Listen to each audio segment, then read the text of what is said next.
코리안 드림, 베네수엘라 감자밭 소녀, 서울의 심장에서 희망을 캐다. 살인적인 인플레이션으로 돈다발을 두 술에 가득 싣고 가도 빵 한 조각 살 수 없었던 지옥 같은 땅, 베네수엘라. 희망이라고는 찾아볼 수 없는 절망의 도시 한복판에서 그 누구보다 치열하게 하루를 버텨내는 24살 여성 이사벨라가 있었습니다. 국립공과대학교를 수석으로 졸업하고 천재적인 프로그래밍 능력을 가졌지만 나라가 망가지면서 그녀의 명석함은 가난이라는 족쇄에 묶이고 말았습니다. 낮에는 배약볕 아래서 아버지의 감자 농장 흙을 파고 밤에는 주정뱅이들이 드나드는 식당에서 허드렛 일을 하며 하루 14시간을 꼬박 일해야 했습니다. 컴퓨터 한 대 살 돈조차 없어 손님들이 버리고 간 영수증 뒷면이나 냅킨에 볼펜으로 코딩 소스를 옮겨 적으며 공부하던 그녀. 입술을 깨물며 버티던 어느 날 그녀의 인생을 송두리째 바꿔놓을 한 남자가 나타납니다. 정유 공장 설비 점검을 위해 파견된 38살의 한국 대기업 엔지니어 박민준. 우연히 들른 식당에서 기름때 묻은 냅킨 위에 복잡한 알고리즘을 써내려가는 이사벨라를 발견한 그는 그녀의 초라한 행색 뒤에 숨겨진 천재적인 재능을 한눈에 알아보았습니다. 당신의 그 능력, 여기서 썩히기엔 너무 아깝습니다. 저와 함께 한국으로 갑시다. 그의 확신에 찬 한마디를 믿고 모든 것을 걸고 낯선 땅으로 향하는 비행기에 몸을 실은 이사벨라.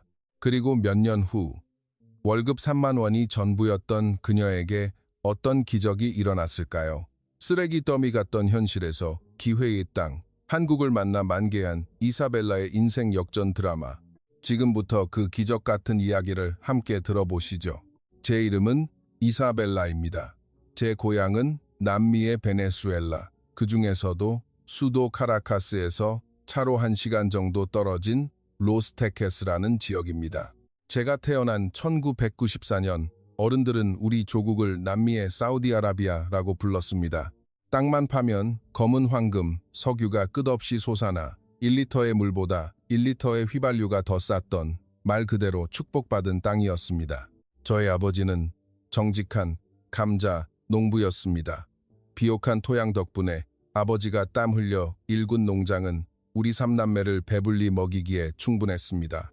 주말이면 온 가족이 아버지의 낡은 픽업 트럭을 타고 계곡으로 소풍을 갔습니다. 평화롭고 즐거웠던 그 시절이 제 기억 속에는 아직도 선명하게 남아 있습니다. 그 시절에 저는 흙바닥에 나뭇가지로 그림 그리기를 좋아하는 꿈 많은 소녀였습니다.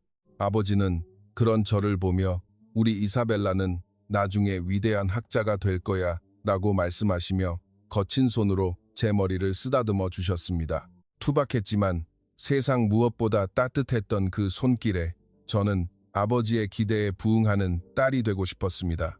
하지만 그 행복은 제가 초등학교를 졸업하기도 전에 산산조각이 났습니다. 어른들은 그것을 혁명이라 불렀지만 우리 가족에게는 재앙이었습니다. 정권이 바뀌고 모든 것이 변하기 시작했습니다. 그들은 가난한 이들을 위한다고 목청 높여 외쳤지만 정작 가난한 아버지의 감자밭은 날이 갈수록 말라갔습니다. 결정타는 2010년대 초반에 터졌습니다. 지금도 생생히 기억합니다. 정부가 무상정책을 남발하며 비료 수입을 중단해버린 사건입니다. 그 결과는 비참했습니다. 비료를 구하지 못하게 된 땅은 힘을 잃었고 아버지의 감자밭도 황폐해졌습니다. 농기계를 움직일 부품조차 구할 수 없었습니다. 모든 수입품이 통제되었기 때문입니다. 이사벨라, 공부해야 한다. 이 땅을 벗어날 길은 내 머리밖에 없어. 아버지는 썩어가는 감자 포대를 짊어지시며 늘 그렇게 말씀하셨습니다. 아버지의 눈가에 깊게 펜주름을 볼 때마다 제 가슴은 미어지는 듯 했습니다. 제가 필사적으로 책에 매달리기 시작한 것은 그때부터였을 겁니다.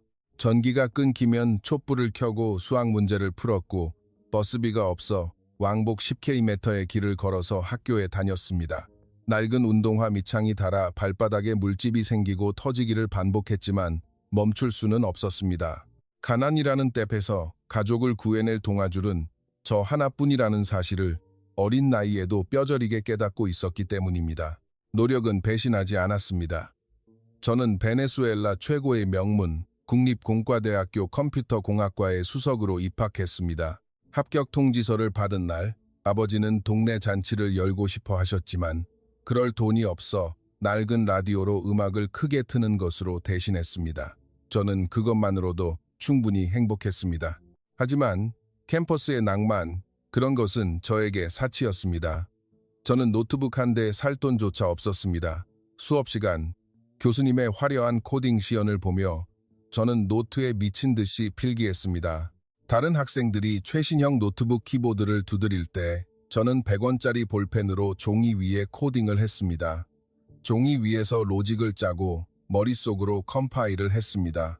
여기서 루프를 돌리면 메모리가 낭비돼. 변수를 줄여야지. 포인터를 이렇게 쓰면 더 빨라질 거야. 친구들은 저를 보며 수근거렸습니다. 제 컴퓨터도 없이 수석이라며 종이에 코딩하는 애, 걔 맞지? 그런 소리조차 들리지 않을 만큼 저는 절박했습니다. 졸업만 하면 이 지긋지긋한 가난을 끝낼 수 있다고 믿었습니다.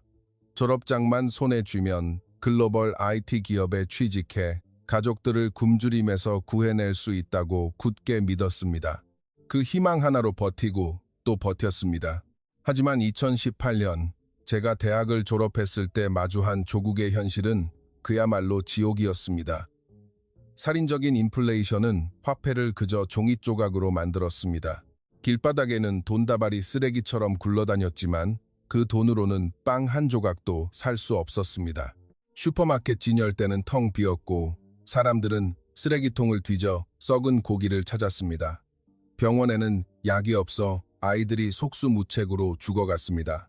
마이크로소프트나 구글 같은 글로벌 기업들은 진작에 철수했고 남아있는 IT 일자리라고는 정부의 선전용 웹사이트를 관리하거나 암시장에서 불법 환치기 프로그램을 만드는 것 정도였습니다. 제 졸업장과 수석이라는 빛나는 증명서는 감자 한 포대와도 바꿀 수 없는 휴지 조각에 불과했습니다. 선택의 여지가 없었습니다. 저는 장녀로서 당장 돈을 벌어야 했습니다. 제 하루는 새벽 4시에 시작됩니다. 해가 뜨기 전 축축하고 해진 작업복을 입고 아버지와 함께 감자밭으로 향합니다. 정유 공장에서 흘러나오는 역한 가스 냄새가 섞인 새벽 공기를 마시며 웹비지를 합니다. 전공 서적을 쥐어야 할 손에는 굳은 살이 박였고 코딩을 해야 할 손가락 마디마디에는 검은 흙대가 끼었습니다. 이사벨라, 미안하다. 이 아비가 못나서 너한테 이런 고생을 시키는구나. 구분 등 너머로 들려오는 아버지의 한숨이 저를 더욱 괴롭게 했습니다. 아버지는 밤마다 허리 통증으로 신음하셨지만 병원에 갈 돈이 없어 진통제 하나 사드릴 수 없었습니다. 그 모습을 볼 때마다 저는 제 자신의 무력함에 몸서리쳤습니다. 오후 3시까지 뼈가 부서져라 파티를 하고 나면 온몸이 녹초가 됩니다. 하지만 쉴 틈은 없습니다. 집에 돌아와 차가운 물로 대충 흙과 땀을 씻어내고 저는 두 번째 전쟁터로 향합니다. 엘솔, 카라카스 외곽의 노동자들이 주로 이용하는 낡은 식당. 이곳이 제 두 번째 직장이었습니다. 제 일은 서빙, 그리고 손님들 비위 맞추기였습니다.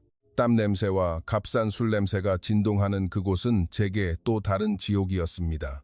아가씨, 오늘 예쁘네. 어이, 공대 수석이라며? 이걸로 계산해줘. 단골 주정뱅이들은 제가 국립대 출신이라는 것을 알고는 더욱 악질적으로 놀려댔습니다. 굴욕적이었습니다. 당장이라도 앞치마를 벗어던지고 뛰쳐나가고 싶었습니다. 하지만 그들이 술김에 던져주는 팁, 그 얼마 안 되는 달러가 모여 동생들의 학비가 되고 아버지의 진통제 값이 되었습니다. 자존심으로는 빵을 살 수 없었습니다. 저는 입술을 깨물며 억지 미소를 지을 수밖에 없었습니다. 손님이 뜸해지는 시간이 되면 저는 주방 구석 쌀포대 위에 쭈그려 앉아 주머니 속에 냅킨을 꺼냈습니다. 손님이 버리고 간 영수증 뒷면, 구겨진 냅킨, 그 하얀 여백을 발견하면 저는 습관처럼 볼펜을 손에 쥐었습니다. 그날 익힌 알고리즘이나 머릿속에 떠오른 최적화 아이디어를 적어 내려갔습니다. 기름 냄새 나는 식당 한 구석이 저만의 작은 연구실이었습니다. 컴퓨터가 없어 실행해 볼 수도 없는 코드. 하지만 볼펜 끝으로 논리를 전개하고 머릿속 컴파일러로 오류를 찾아내는 그 순간만큼은 배고픔도 비참함도 잊을 수 있었습니다. 언젠가 반드시 진짜 키보드를 두드릴 날이 올 거야. 그 희망 고문만이 저를 살아있게 했습니다. 제 인생이 이대로 영원히 식당 구석에서 썩어갈지도 모른다는 공포가 밀려오던 2018년의 무더운 여름밤, 식당 문이 열리고 한 남자가 들어오기 전까지는 말입니다. 그날은 유난히 무더웠습니다. 에어컨은 진작에 고장났고 천장에서 돌아가는 낡은 선풍기는 후텁지근한 바람만 휘젓고 있었습니다. 식당 안은 땀 냄새와 눅눅한 담배 연기, 그리고 주정뱅이들의 고성으로 가득했습니다. 저는 그 소음 속에서 천근만근 무거워진 다리를 끌며 맥주병을 나르고 있었습니다. 머릿속은 집에 남겨두고 온 아픈 여동생 생각으로 가득했습니다. 약값이 떨어져 오늘 팁을 받지 못하면 동생은 또 하룻밤 내내 고열에 시달려야 할 것이었습니다. 이사벨라, 맥주가 미지근하잖아. 얼음 가져와. 단골 손님인 호세가 소리쳤습니다. 정유 공장 하청업체에서 일하는 그는 술만 마시면 저를 괴롭히는 것으로 스트레스를 푸는 남자였습니다. 죄송합니다, 호세. 제빙기가 고장나서. 변명하지 마. 그럼 네가 사오든가. 그는 먹다 남은 닭뼈를 바닥에 뱉으며 고함을 질렀습니다. 저는 입술을 굳게 다물고 빗자루를 가져와 바닥을 쓸었습니다. 바닥에 엎드려 닭뼈를 줍는 제 모습이 비참해서 눈물이 핑 돌았지만 꾹 참았습니다. 울면 지는 거다. 그때였습니다. 식당 문이 열리며 낯선 남자가 들어선 것은 작업복 차림이었지만 이 식당을 드나드는 거친 노동자들과는 전혀 분위기가 달랐습니다. 흙먼지는 묻어 있었지만 몸가짐이 단정했고 무엇보다 눈빛이 맑았습니다. 동양인 남자였습니다. 그는 주위를 한번 쓱 둘러보더니 가장 구석 자리에 조용히 앉았습니다. 저는 행주로 손을 닦으며 그에게 다가갔습니다. 어서 오세요. 무엇을 주문하시겠어요? 볶음밥 하나, 그리고 시원한 물 한 잔 부탁합니다. 어눌한 스페인어였지만 그 말투에는 정중함이 배어 있었습니다. 이 동네 남자들은 의례 저를 어이나 아가씨라고 불렀습니다. 처음 보는 외국인이 제게 정중한 말을 쓴 것이 신기하면서도 마음이 편안해졌습니다. 그가 바로 박민준 씨였습니다. 한국의 대형 건설사에서 파견 나온 엔지니어. 그날 이후 그는 매일 저녁 7시가 되면 어김없이 우리 식당을 찾아왔습니다. 주문은 늘 같았습니다. 볶음밥과 탄산수 한 병, 술은 절대 입에 대지 않았습니다. 내일 현장 안전 점검이 있어서 술은 마실 수 없습니다. 술에 절어 사는 이 땅의 남자들과는 차원이 다른 프로의식. 저는 그 모습에 묘한 동경심을 느꼈습니다.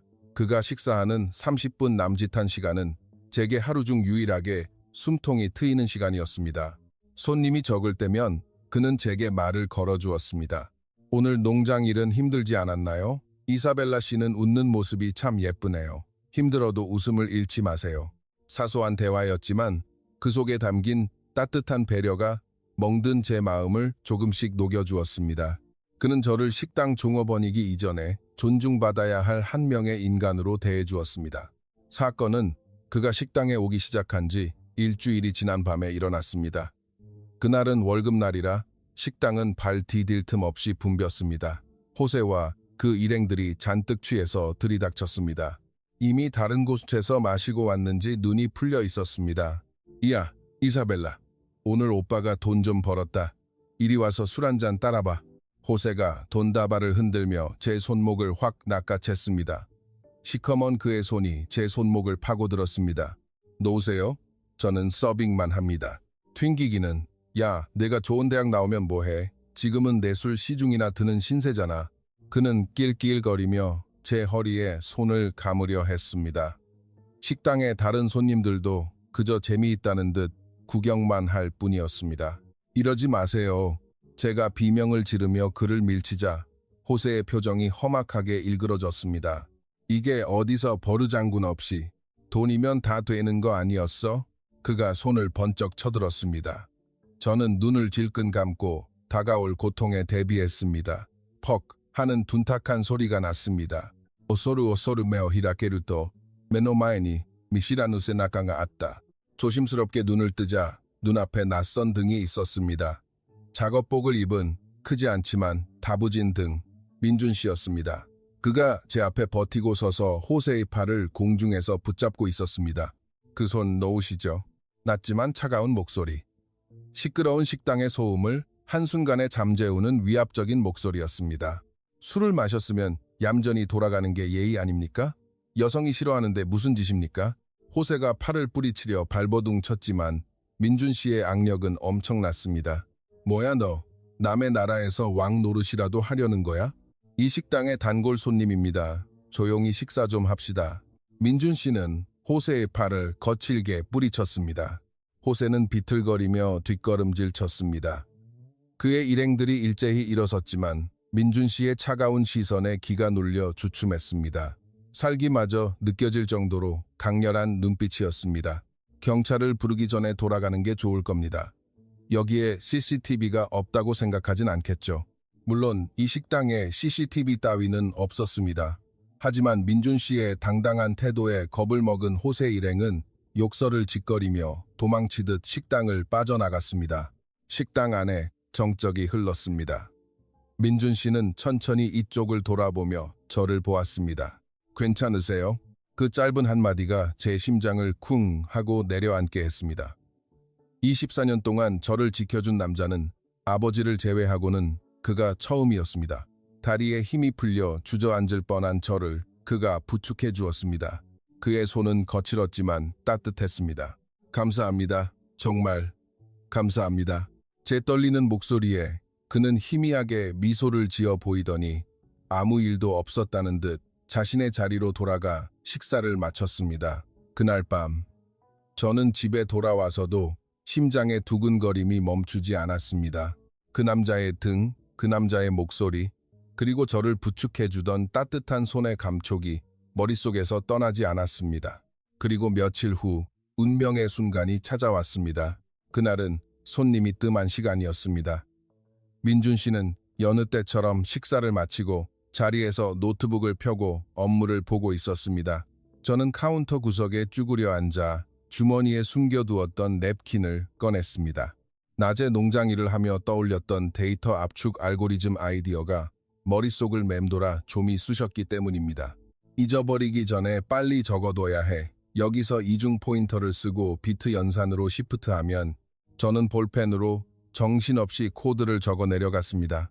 주변의 소음도 식당의 냄새도 사라지고 오직 저와 코드만이 존재하는 세계였습니다. 냅킨이 검은 글씨로 가득 찰 무렵 갑자기 그림자가 졌습니다. 이사벨라 씨. 화들짝 놀라 고개를 드니 민준 씨가 제 눈앞에 서 있었습니다. 아, 계산하시게요? 죄송합니다. 잠시 다른 생각을 하느라 제가 허둥지둥 일어서려 하자 그는 제 손안에 냅킨을 가리켰습니다. 그게 뭡니까? 아, 이거요? 아무것도 아니에요. 그냥 낙서예요. 저는 서둘러 냅킨을 등 뒤로 숨겼습니다. 얼굴이 화끈거렸습니다. 감자밭에서 일하는 주제에 식당 냅킨에 코딩이나 하고 있다니 그에게 비웃음 당할까봐 두려웠습니다. 하지만 그는 물러서지 않았습니다. 신뢰가 안 된다면 잠시 보여줄 수 있을까요? 그의 진지한 눈빛에 저는 거역할 수 없었습니다. 떨리는 손으로 구겨진 냅킨을 그에게 건넸습니다. 그는 냅킨을 받아들고 한동안 말없이 그것을 들여다보았습니다. 1분, 2분, 정적이 흘렀습니다. 식당 밖 귀뚜라미 소리만이 야속하게 크게 들렸습니다. 그의 표정이 점점 굳어갔습니다. 미간을 찌푸리기도 하고 고개를 갸웃거리기도 했습니다. 틀렸나 봐. 엉터리라고 생각하나 봐. 제 심장이 쪼그라드는 것 같았습니다. 그때 그가 고개를 들어 저를 보았습니다. 그의 눈동자가 전에 없이 흔들리고 있었습니다. 이거 직접 쓰신 겁니까? 네, 책에서 본 걸 응용해서 컴파일러도 없이 그냥 머릿속으로만 돌려봐서 집에 컴퓨터가 없어서 상상으로만 시뮬레이션 해보는 거라 맞는지 모르겠어요. 혹시 틀렸다면 죄송합니다. 제가 조심스럽게 묻자 그는 힘주어 고개를 저었습니다. 아니요, 틀리기는커녕 너무 완벽해서 놀랍습니다.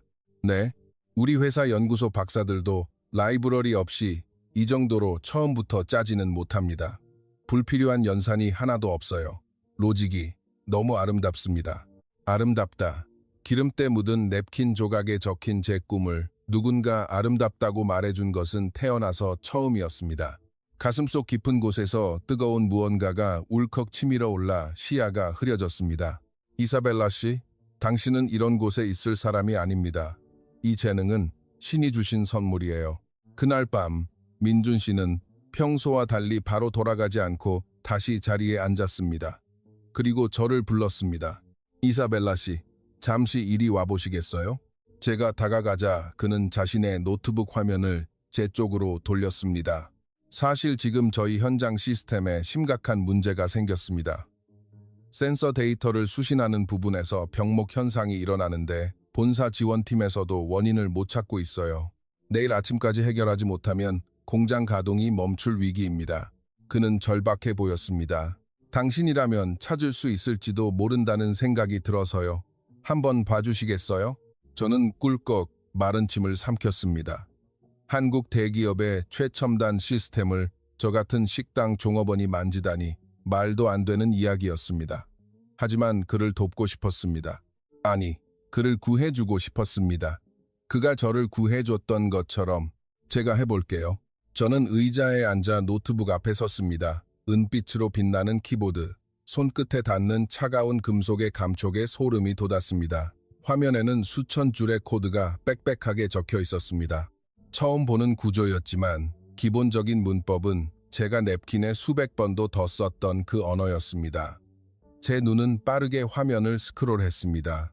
머릿속의 컴파일러가 빛의 속도로 회전하기 시작했습니다. 데이터가 입력되고 여기서 큐에 쌓인다. 잠깐, 여기서 스레드가 꼬이잖아. 5분쯤 지났을까? 제 손가락이 화면의 한 부분을 가리켰습니다. 여기에요. 찾았어요. 민준 씨가 제 바로 옆으로 얼굴을 바싹 다가왔습니다. 그의 숨결이 느껴질 정도로 가까운 거리였습니다. 이 while 루프 안에서 딜레이를 걸면 안 돼요. 센서 신호가 들어올 때 딜레이 때문에 수신을 놓치고 있어요. 그래서 데이터가 쌓이다가 멈춰버리는 거예요. 아니, 그건 노이즈를 걸러내려고 넣은 건데 노이즈는 하드웨어 필터로 잡아야죠. 소프트웨어에서 이렇게 처리하면 실시간성을 보장할 수 없어요. 이 딜레이 함수를 지우고 대신 상태 플래그를 체크하는 방식으로 바꾸면 해결될 겁니다. 저는 허락도 받지 않고 키보드 위에 손을 올렸습니다. 타닥 타닥 타닥. 경쾌한 키보드 소리가 식당 안에 울려 퍼졌습니다. 저는 마치 피아니스트가 된 기분이었습니다. 코드를 수정하고 빌드 버튼을 누른 순간 화면에 로딩바가 떠 있는 동안 식당 안은 숨 막히는 정적에 휩싸였습니다. 제 심장 소리가 귓가에 들리는 듯 했습니다. 만약 틀렸으면 어쩌지? 내가 그의 프로젝트를 더 망쳐버렸으면 어쩌지? 띠링, 시스템 정상 가동. 노트북에서 경쾌한 알림음이 울렸습니다. 민준 씨가 모니터링 그래프를 확인했습니다. 심하게 요동치던 데이터 그래프가 거짓말처럼 안정된 직선을 그리고 있었습니다. 성공입니다. 병목 현상이 완전히 사라졌어요. 속도도 훨씬 빨라졌고요. 그가 감탄사를 터뜨리며 저를 보았습니다. 그의 눈빛은 경악과 감탄, 그리고 확신으로 가득 차 있었습니다. 이사벨라 씨, 당신이 해냈어요. 당신이 우리 프로젝트를 구한 겁니다. 그는 흥분을 감추지 못하고 제 어깨를 끌어안았습니다. 얼떨결에 눈이 마주친 그의 눈동자 속에서 저는 태어나서 처음으로 제 자신의 가치를 보았습니다. 기름때 묻은 웨이트리스가 아닌 능력 있는 개발자로서 인정받은 그 순간 제 심장은 터질 듯이 고동쳤습니다. 그날 이후 우리의 관계는 미묘하게 변했습니다. 민준 씨는 다음 날 저녁 은빛으로 빛나는 얇은 서브 노트북 한 대를 식당에 가져왔습니다. 빌려드릴게요. 냅킨 말고 이제 여기에 마음껏 쓰세요. 그날부터 식당 구석 자리는 저만의 교실이자 세상에서 가장 비밀스러운 데이트 장소가 되었습니다. 손님이 뜸한 시간이 되면 그는 제 옆에 앉아 한국의 최신 IT 트렌드나 기술 문서를 보여주었습니다. 저는 스펀지가 물을 빨아들이듯 지식을 흡수했습니다. 타닥거리는 키보드 소리, 그리고 모니터 불빛 아래서 스치는 서로의 손. 이 부분은 이렇게 짜는 게 더 효율적이에요. 그가 제 손 위에, 자신의 손을 겹쳐 코드를 수정해 줄 때마다 저는 숨이 멎는 것 같았습니다. 하지만 제 하루 중 가장 기다려지는 시간은 따로 있었습니다. 바로 식당 문을 닫는 밤 10시였습니다. 치안이 붕괴된 베네수엘라의 밤은 위험했습니다. 총성이 들리기도 하고 강도가 출몰하는 무법지대였습니다. 그 사실을 아는 민준 씨는 그날부터 제 귀갓길 기사를 자처했습니다. 이사벨라 씨, 끝났네요. 타세요. 식당 앞에는 늘 그의 낡은 SUV가 시동을 건 채 기다리고 있었습니다. 제가 조수석 문을 열고 타면 그는 제 쪽으로 몸을 기울여 안전벨트를 매주었습니다. 바로 코앞에 있는 그의 얼굴, 셔츠에서 풍기는 은은한 비누 향기, 그리고 벨트를 매줄 때 스치는 그의 손. 그 3초의 순간이 제게는 3시간처럼 길고 아찔하게 느껴졌습니다. 차 문이 닫히면 바깥의 소음과 위험은 사라지고 우리 둘만의 세계가 되었습니다. 차 안에는 늘 한국의 조용한 음악이 흘렀고 에어컨 바람은 쾌적했습니다. 오늘도 고생했어요. 이거 마셔요. 그는 컵홀더에 미리 사놓은 시원한 망고 주스를 가리켰습니다. 민준 씨는요? 저는 이사벨라 씨가 마시는 것만 봐도 배부릅니다. 그의 장난스러운 농담에 제가 피식 웃자 그도 따라 웃었습니다. 그의 웃는 옆모습을 훔쳐보는 것이 제 귀갓길의 낙이었습니다. 핸들을 잡은 그의 손은 투박했지만 듬직했습니다. 신호 대기 중에 제가 꾸벅꾸벅 졸면 그는 조용히 음악 볼륨을 줄이고 에어컨 바람을 제 쪽으로 돌려주었습니다. 가끔 비포장 도로에서 차가 덜컹거리면 제 몸이 흔들리지 않도록 그가 팔을 뻗어 저를 받쳐주었습니다. 미안해요. 길이 안 좋아서. 그의 팔이 제 가슴에 닿을 때마다 심장이 터질 것 같았지만 저는 그 두근거림을 들키지 않으려 창밖만 바라보았습니다. 창문에 비친 제 얼굴은 붉게 달아올라 있었습니다. 집까지 가는 20분, 그 짧은 드라이브는 지옥 같은 하루의 끝에 주어지는 달콤한 사탕 같았습니다. 집에 돌아와서도 그 설렘은 좀처럼 가시지 않았습니다. 그날 밤 저는 베개에 얼굴을 묻고 한참 동안 가슴 떨림에 뒤척였습니다. 이 남자를 사랑하게 된 것 같다고 인정할 수밖에 없었습니다. 우리는 좋아한다는 말을 입 밖으로 내지는 않았지만 서로의 시선 속에서 이미 수백 번도 더 고백하고 있었습니다. 그가 야근으로 늦는 날이면 저는 문 쪽만 보며 안절부절 못했고 그가 들어오는 순간 제 얼굴에는 감출 수 없는 미소가 번졌습니다. 식당의 진상 손님도 지독한 가난도 그 순간만큼은 아무런 문제가 되지 않았습니다. 잿빛이었던 제 세상이 그라는 존재로 인해 조금씩 물들어가는 것 같았습니다. 하지만 행복은 늘 짧았습니다. 이사벨라, 다음 주에 한국으로 돌아가게 됐습니다. 핸들을 잡은 채 담담하게 던진 그의 한마디에 제 심장은 차갑게 얼어붙었습니다. 아, 그래요? 축하해요. 저는 억지로 웃었지만 눈물이 쏟아질 것 같았습니다. 이제 이 따뜻한 조수석도 그의 다정한 눈빛도 끝이구나. 집 앞에 도착해서도 저는 차에서 내릴 수 없었습니다. 내리는 순간 정말 모든 것이 끝나버릴 것 같아서 조심해서 문고리에 손을 댄 제 손을 그가 다급하게 잡았습니다. 그가 저를 똑바로 바라보았습니다. 좁은 차 안 서로의 숨소리가 들릴 만큼 가까운 거리였습니다. 혼자 안 갑니다. 당신도 같이 갑시다. 한국으로. 네? 이사벨라 씨. 당신을 여기에 두고 가면 저는 평생 후회할 겁니다. 매일 밤 당신이 걱정돼서 잠도 못 잘 거예요. 그의 눈빛은 간절했고 잡힌 손은 뜨거웠습니다. 당신의 재능을 그리고 당신이라는 사람을 제가 곁에서 지켜주고 싶습니다. 한국에 가서 공부합시다. 제가 당신의 후원자가 되고 가족이 되어줄게요. 민준 씨의 제안은 달콤했지만 현실은 차가웠습니다. 저는 고개를 저었습니다. 갈 수 없어요. 제가 없으면 우리 가족 모두 굶어 죽어요. 아버지는 허리가 아파서 농사일도 제대로 못하시고 동생들 약값이며 학비도 전부 제가 벌어야 해요. 저 하나 행복하자고 가족을 버릴 수는 없어요. 제 거절에 민준 씨는 아무 말도 하지 않았습니다. 그저 말없이 젖어가는 제 어깨를 가만히 토닥여줄 뿐이었습니다. 다음 날 아침 민준 씨가 정장을 입고 저희 집을 찾아왔습니다. 쓰러져가는 오두막 마당에서 아버지는 땅바닥에 주저앉아 감자를 선별하고 계셨습니다. 민준 씨는 망설임 없이 그 흙바닥 위에 무릎을 꿇었습니다. 그리고 어눌한 스페인어로 하지만 또렷하게 말했습니다. 아버님, 따님을 제게 주십시오. 한국으로 데려가 공부시키겠습니다. 아버지는 손에 쥐고 있던 감자를 내려놓고 한동안 말이 없으셨습니다. 딸을 지구 반대편으로, 그것도 말도 통하지 않는 낯선 나라로 데려가겠다니. 제 목숨을 걸고 약속하겠습니다.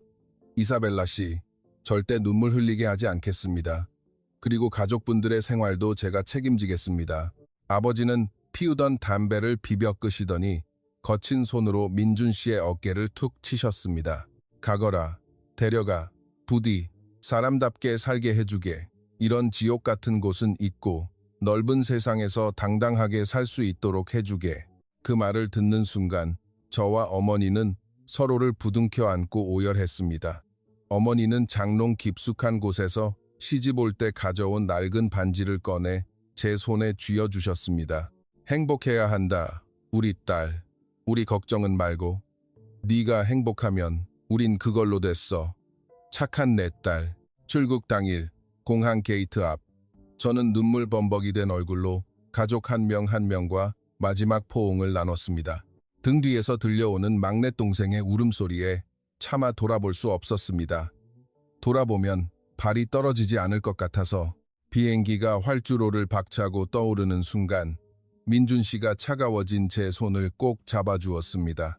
이제부터 시작입니다. 당신 앞에는 꽃길만 있을 거예요. 나를 믿어요. 저는 그의 어깨에 머리를 기대고 눈을 감았습니다. 엔진 소리와 함께 제 몸은 공중으로 떠올랐고 그렇게 저는 기회의 땅, 한국으로 향하는 긴 비행을 시작했습니다. 과연 저는 그곳에서 어떤 현실을 마주하게 될까? 내가 상상하던 천국일까? 아니면 또 다른 시련의 시작일까? 30시간이 넘는 긴 비행 끝에 기내 방송이 울려 퍼졌습니다. 승객 여러분, 우리 비행기는 잠시 후 인천국제공항에 착륙하겠습니다. 비행기 창문 덮개를 올리자 눈이 부실 정도로 찬란한 빛의 바다가 제 시야를 가득 메웠습니다. 어둠에 잠겨있던 카라카스와는 차원이 다른 마치 보석함을 쏟아부은 듯한 서울의 야경. 그것이 저와 한국의 첫 만남이었습니다. 비행기에서 내려 입국장에 들어서는 순간 저는 말을 잃었습니다. 먼지 하나 없는 대리석 바닥, 미래 도시처럼 세련된 유선형의 천장, 그리고 무엇보다 공기의 냄새가 달랐습니다. 역한 기름 냄새나 썩은 쓰레기 냄새가 아닌 쾌적하고 세련된 문명의 향기. 여기가 정말 지구상에 있는 곳인가요? 제 물음에 민준 씨는 미소를 지으며 제 어깨를 감쌌습니다. 어서 와요, 한국에. 오늘부터 여기가 당신의 집입니다. 공항 리무진 버스를 타고 서울로 향하는 길. 저는 창문에 얼굴을 붙이고 바깥 풍경을 넋놓고 바라보았습니다.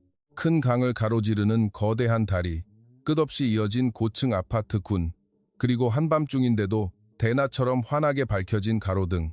베네수엘라에서는 상상도 할 수 없는 광경이었습니다. 전력 배급이 끊겨 촛불로 생활하던 제게 한국은 마치 100년 후의 미래 세계 같았습니다. 민준 씨가 사는 집은 서울 마포구의 아담한 아파트였습니다. 현관문을 열자 따뜻한 공기가 저를 감쌌습니다. 보일러 켤게요. 한국에서는 이렇게 방을 데워요. 신발을 벗고 한 발짝 들어서는 순간 얼어붙어 있던 몸이 사르르 녹는 것처럼 따뜻해졌습니다.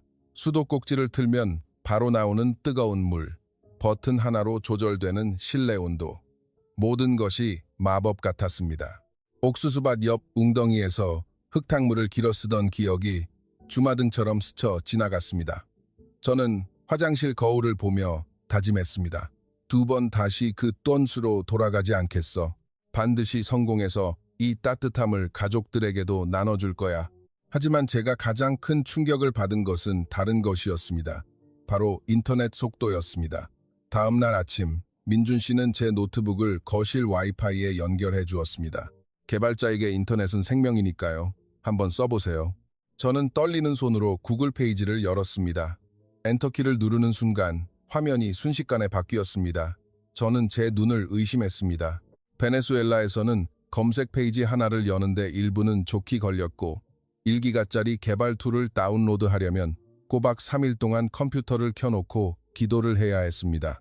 그런데 여기서는 클릭하는 순간 다운로드가 완료되어 있었습니다.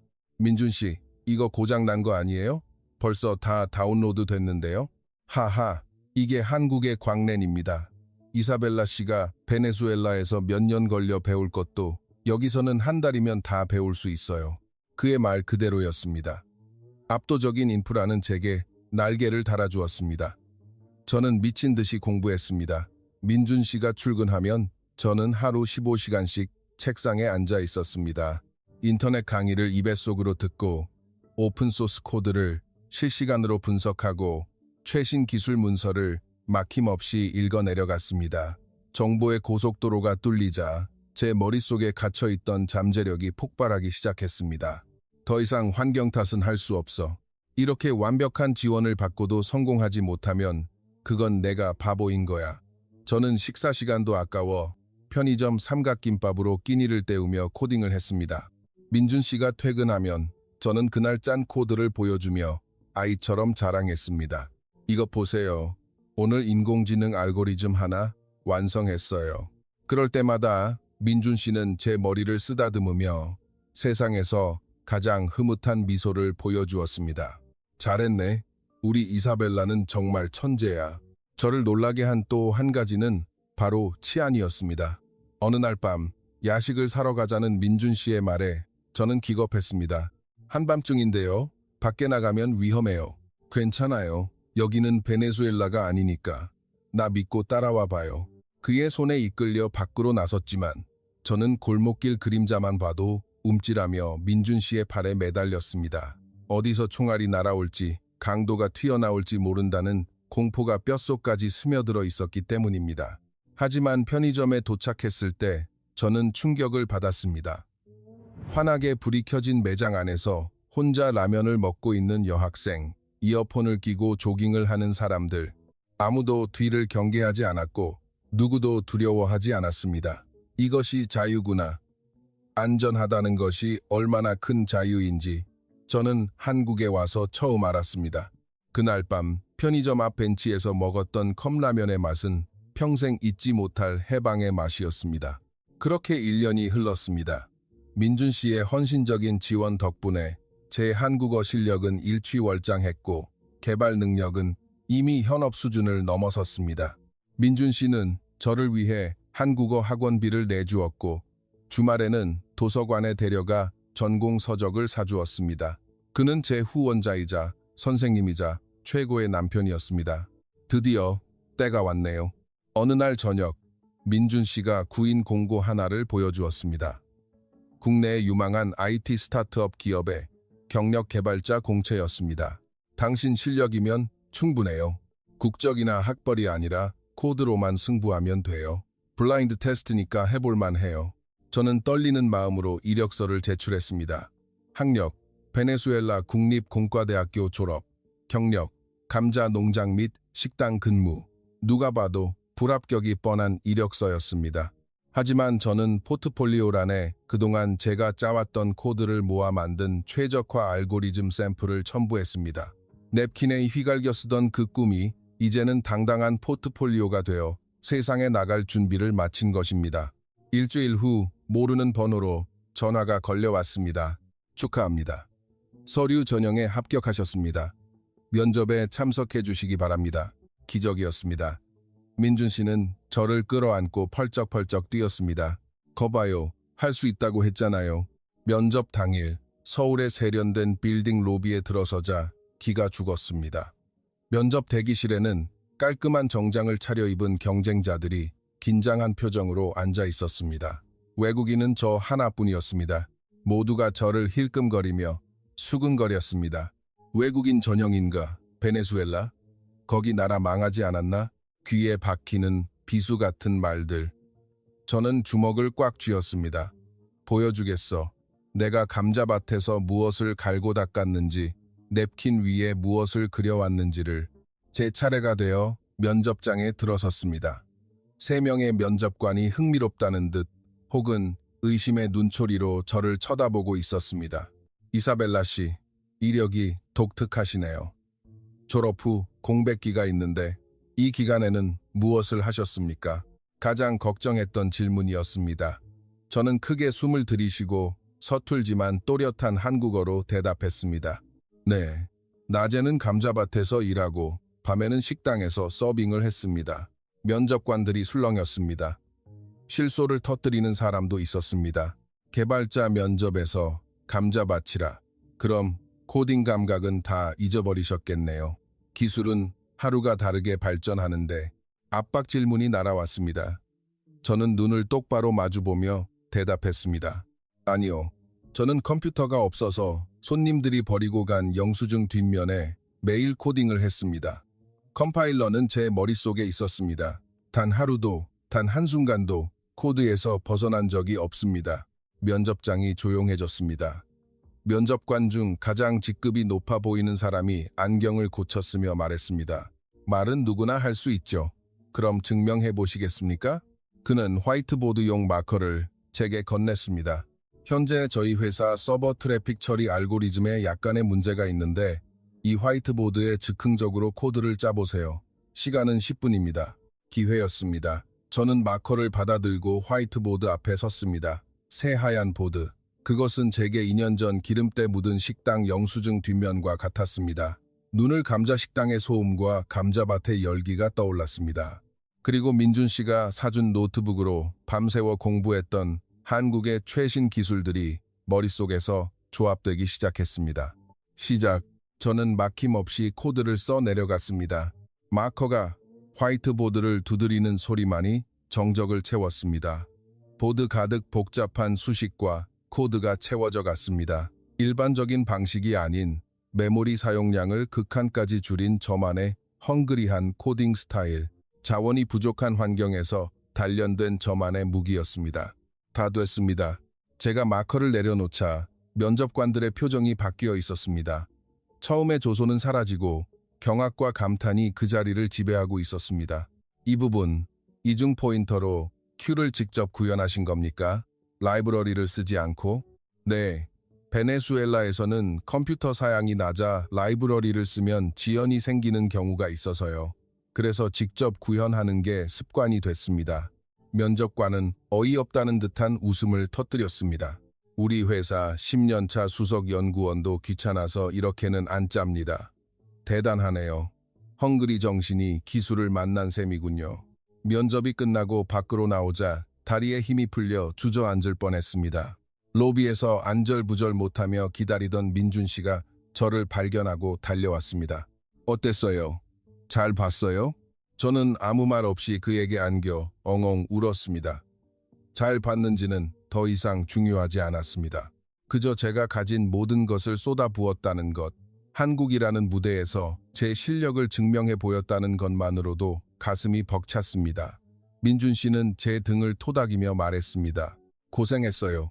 결과가 어떻든 당신은 이미 내 마음속의 수석 합격자예요. 그리고 3일 후 집에서 설거지를 하고 있을 때 전화벨이 울렸습니다. 축하합니다, 이사벨라 씨. 최종 합격입니다. 다음 주부터 출근 가능하실까요? 네, 감사합니다. 정말 감사합니다. 전화를 끊고 저는 거실에 있는 민준 씨에게 달려가 와락 안겼습니다. 민준 씨, 나 합격했어요. 민준 씨는 저를 가뿐하게 들어올려 뱅글뱅글 돌았습니다. 거봐, 당신은 할 수 있을 거라고 했잖아. 해냈어. 우리는 서로를 부둥켜 안고 춤을 추었습니다. 베네수엘라를 떠날 때 흘렸던 불안의 눈물은 오늘 밤 감격의 눈물이 되어 뺨을 타고 흘러내렸습니다.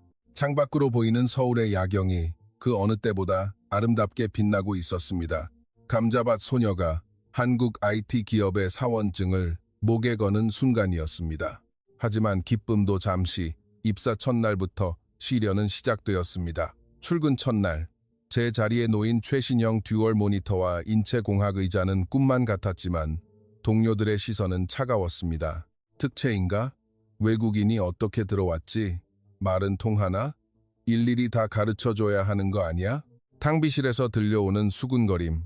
저는 못 들은 척 커피를 탔지만 손이 떨렸습니다. 회의에서는 전문 용어가 너무 빨라 알아듣기 어려웠고 문화적인 차이로 인한 실수도 잦았습니다. 역시 무리였을까? 나는 여기서 집만 되는 존재일 뿐이야. 자괴감에 빠질 때마다 저는 화장실 변기에 앉아 소리 죽여 울었습니다. 그리고 다시 자리로 돌아와 야근을 자청했습니다. 아무도 없는 텅 빈 사무실에서 저는 밤 11시까지 남아 다른 사람들의 코드를 분석하고 한국어 기술 문서를 베꼈었습니다. 민준 씨를 실망시킬 수는 없어. 가족들을 실망시킬 수는 없어. 그러던 어느 날 팀 프로젝트에 비상이 걸렸습니다. 출시를 앞둔 앱에서 치명적인 메모리 누수, 메모리 리크, 버그가 발생한 것입니다. 팀장님을 비롯한 모든 시니어 개발자들이 매달렸지만 원인을 찾지 못해 다들 날카로워져 있었습니다. 젠장, 어디서 새는 거야? 이거 못 찾으면 출시 연기예요. 사무실에 팽팽한 긴장감이 감돌았습니다. 저는 조심스럽게 로그 파일을 열어보았습니다. 수천 줄의 로그 속에서 눈에 익은 패턴이 보였습니다. 냅킨에 썼다 지우고 수없이 고민했던 바로 그 패턴. 팀장님, 제가 손을 들자 모두의 시선이 집중되었습니다. 제가 한번 봐도 되겠습니까?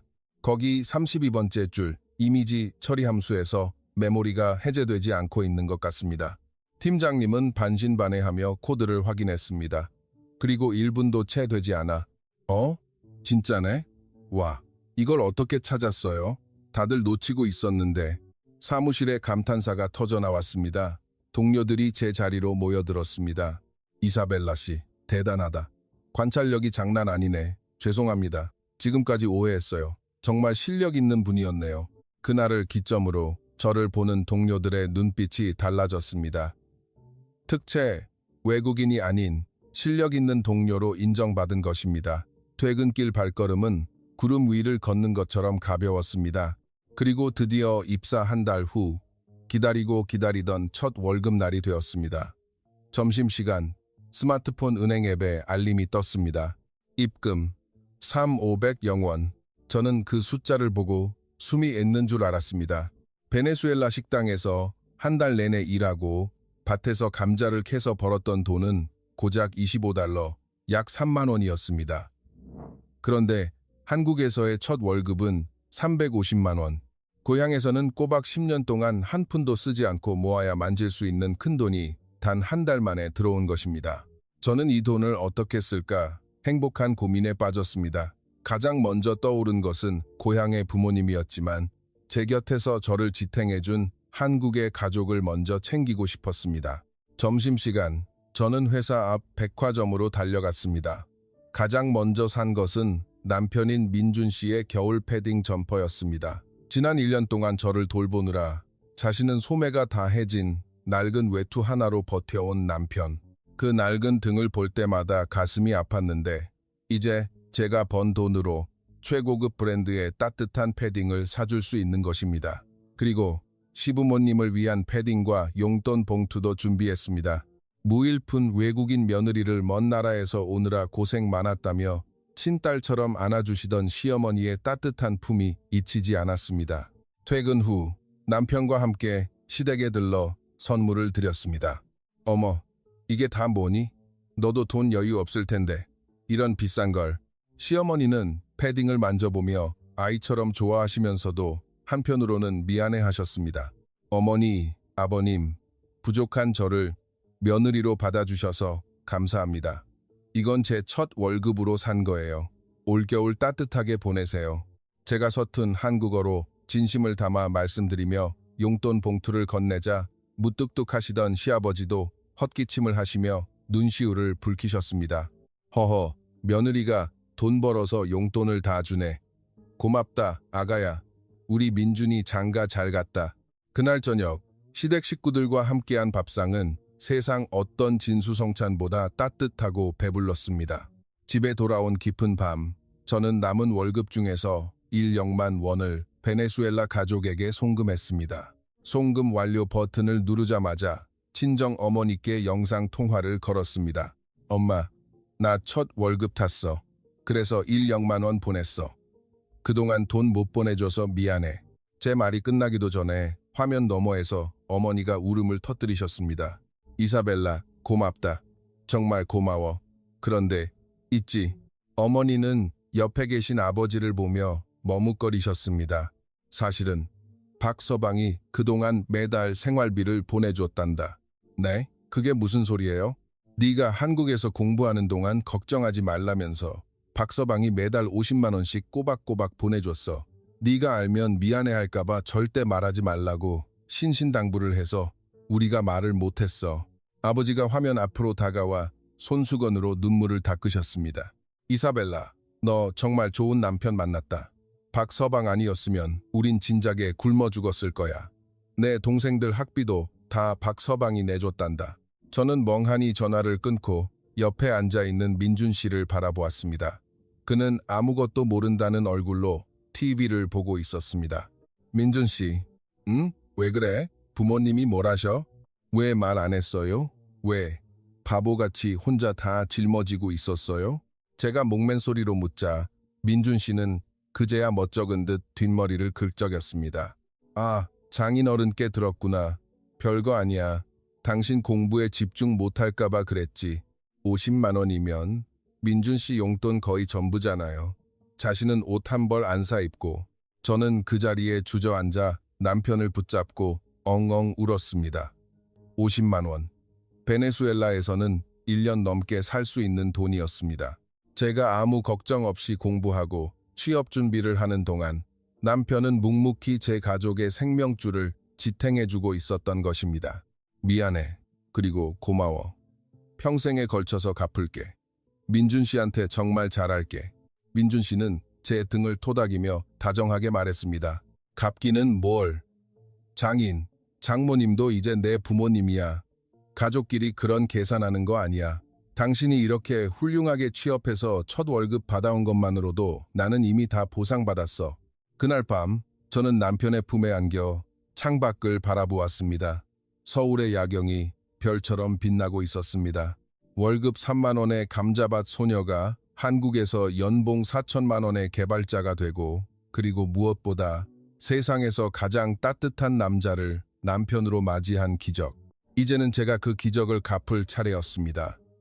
민준 씨, 그리고 한국이 제게 준 사랑을 100배로 갚으며 살아갈 것이다. 저는 그날 밤 다짐했습니다. 회사에서 더 높은 곳을 향해 가자고. 1년 후, 2년 후, 3년 후에는 누구도 무시할 수 없는 개발자가 되어 남편의 어깨를 가볍게 해주자고. 고향의 부모님께는 단순한 생활비가 아니라 꿈을 보내드릴 수 있을 만큼 성공하자고. 첫 월급은 끝이 아니었습니다. 저의 진짜 코리안 드림은 이제 막 시작된 것이었습니다. 첫 월급을 받고 나서 제 하루는 더욱 바빠졌습니다. 회사에서의 저는 조용했지만 그러나 확실하게 변해가고 있었습니다. 회의에서 유창하게 말하지는 못했지만 제가 만들어낸 결과물은 그 누구보다 웅변적이었습니다. 이 기능은 안정적이다. 이 부분은 속도를 개선했다. 릴리스 후 장애가 줄었다. 그런 말들이 하나, 둘, 제 이름 앞에 붙기 시작했습니다.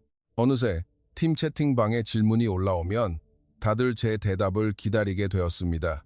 누군가 이사벨라 선배님이 보시면 금방 찾으실 텐데 라고 말했고, 그 말은 제게 작은 훈장처럼 되었습니다.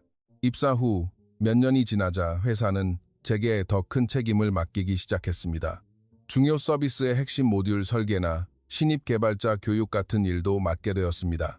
한때 식당 구석에서 냅킨에 코드를 적던 제가 이제는 다른 사람의 코드를 리뷰하고 조언을 해주는 위치가 된 것입니다. 그 변화가 신기하면서도 자랑스러웠습니다. 연봉도 눈에 띄게 올랐습니다. 처음에는 통장에 찍히는 숫자를 보는 것만으로도 믿기지 않아 숨이 막힐 것 같았지만 시간이 지나면서 돈의 의미가 달라졌습니다. 돈은 기회가 되었습니다. 친정에 보내는 돈은 단순한 생활비가 아니라 가족이 다시 일어설 기반을 마련해 주었습니다. 허리가 아파도 참고 일하시던 베네수엘라의 아버지는 인부를 고용하게 되셨고, 어머니는 약국에서 가격표를 신경 쓰지 않고 약을 사실 수 있게 되었습니다. 동생들은 더 이상 학비 때문에 울지 않게 되었고, 수화기 너머로 들려오던 그 절망적인 공기가 조금씩 거쳐갔습니다. 아버지는 전화로 이렇게 말씀하셨습니다. 이사벨라, 내 덕분에 밭에 다시 수로를 놓을 수 있게 됐어. 이제 다시 좋은 감자를 키울 수 있겠다. 그 한마디에 저는 지난 모든 야근이 헛되지 않았음을 느꼈습니다. 그리고 마침내 회사에서 제 이름이 다시 한번 크게 불렸습니다. 승진을 축하합니다. 그 말이 들리는 순간 저는 행복하면서도 묘한 기분이 들었습니다. 기쁨보다 먼저 어떤 얼굴이 떠올랐기 때문입니다. 베네수엘라의 자결하는 흙먼지 속에서 지저분한 식당 바닥에 떨어진 닭뼈를 줍던 제 손, 그리고 그 손을 처음으로 잡아주었던 남편의 눈빛을 떠올리자 가슴이 벅차올랐습니다. 승진하고 집에 돌아온 날, 저는 남편에게 말했습니다. 민준 씨, 이제는 정말 내가 당신 편하게 해줄게. 남편은 늘 그랬듯 거창한 말을 하지 않았습니다. 대신 제 손을 잡고 따뜻한 저녁을 차려주었습니다. 그렇게 몇 달이 지난 어느 날 몸에 이상을 느꼈습니다. 피곤해서 그런가 싶었지만 그 피로는 어딘가 평소와 달랐습니다. 좋아하던 커피 향이 역하게 느껴지고 계단을 오르는 것만으로도 숨이 찼습니다. 이상하다고 생각하면서도 마음 한구석에서는 계속 설마했습니다. 설마 하는 마음과 그럴 리 없다는 마음이 하루에도 수십 번씩 교차했습니다. 그리고 어느 날 밤, 저는 화장실에서 테스트기를 손에 쥔 채 망연자실 서 있었습니다. 작은 창에 두 줄의 선이 떠오르는 순간 저는 아무 소리도 낼 수 없었습니다. 손이 떨리고 눈물이 앞을 가렸습니다. 거울 속 제 얼굴은 웃고 있는 건지 울고 있는 건지 분간이 되지 않았습니다. 내가 엄마가 된다니. 거실로 나가 남편에게 테스트기를 보여주자 남편도 저와 똑같은 표정을 지었습니다. 한참 동안 말없이 서 있던 우리는 이윽고 서로를 부둥켜 안고 조용히 울었습니다. 말은 필요 없었습니다. 처음 병원에 갔을 때 저는 한국의 의료 시스템에 또 한 번 놀랐습니다. 초음파 검사를 받자 화면에 작은 심장이 콩닥콩닥 뛰는 것이 보였습니다. 의사 선생님은 친절하게 설명해 주었고 검사 비용도 건강보험이 적용된다고 했습니다. 베네수엘라에서는 병원 문을 두드리는 것 자체가 공포였는데 여기서는 정기검진 일정이 잡혀 있다는 사실만으로도 마음이 놓였습니다. 배가 불러오자 회사 사람들도 하나둘 축하 인사를 건넸습니다. 팀장님은 출산 휴가 일정 미리 알려줘요. 팀에서 미리 준비하게라고 했고 동료들은 복직하면 우리가 도와줄게요 라고 말해주었습니다. 그 한마디 한마디가 얼마나 감사했는지 모릅니다. 베네수엘라였다면 임신은 곧 실직을 의미했을 텐데 한국에서는 당연한 권리로 보호받는다는 사실이 제게는 아직도 신기했습니다. 출산 예정일이 다가오자 저는 시어머니와 친정어머니께 영상통화를 했습니다. 시어머니는 손주 얼굴 보러 꼭 병원에 가마라고 하셨고 베네수엘라의 어머니는 화면 너머로 제 배를 보며 우셨습니다. 이사벨라, 내가 엄마가 되는구나. 내 아기가 아기를 낳는구나. 그리고 마침내 저의 아기가 태어났습니다. 딸이었습니다. 분만실에서 처음 딸아이를 품에 안았을 때 저는 말을 잃었습니다. 작고 따뜻한 손이 제 손가락을 꽉 쥐는 순간 처음 느껴보는 감정에 눈물이 쏟아졌습니다. 이 작은 생명체가 내 품에 있다는 것이 믿기지 않았습니다. 유이라고 시아버지가 이름을 지어주셨습니다. 뜻을 가진 사람이 되라는 의미가 담겨 있었습니다. 남편은 분만실 밖에서 저보다 더 많이 울고 있었습니다. 고생했어. 정말 고생 많았어. 그 말이 어찌나 고마웠는지 모릅니다. 출산 후 휴가를 마친 저는 육아휴직을 신청했습니다. 베네수엘라에서는 상상도 할 수 없었던 일이었습니다. 아기를 낳아도 돌아갈 자리가 있다는 안정감은 제가 처음 느껴보는 사치였습니다. 육아는 상상 이상으로 힘들었습니다. 밤에는 3시간마다 깨고 낮에는 깨어 있어도 정신이 멍했습니다. 하지만 그 피로 속에서도 저는 행복했습니다. 유이가 제 품에서 잠들 때, 작은 숨소리를 들을 때, 처음으로 엄마라고 불러주었을 때, 그 순간들이 쌓여 제 인생에서 가장 따뜻한 기억이 되었습니다. 남편은 매일 밤 분유타는 것을 도와주었고 시어머니는 일주일에 한 번씩 반찬을 만들어다 주셨습니다. 혼자 다 하려고 하지 마라. 우리가 있잖니. 시어머니의 그 한마디가 제가 쓰러지지 않고 버틸 수 있었던 힘이었습니다. 그리고 드디어 복직의 날이 왔습니다. 회의 중에도 머릿속 한구석에서는 늘 유이의 얼굴이 아른거렸습니다. 그럼에도 저는 주눅들지 않았습니다. 왜냐하면 저는 이제 엄마니까요. 팀원들은 제 복귀를 따뜻하게 맞아주었습니다. 이사벨라님, 오랜만이에요. 그동안 물어보고 싶었던 거 좀 질문해도 돼요?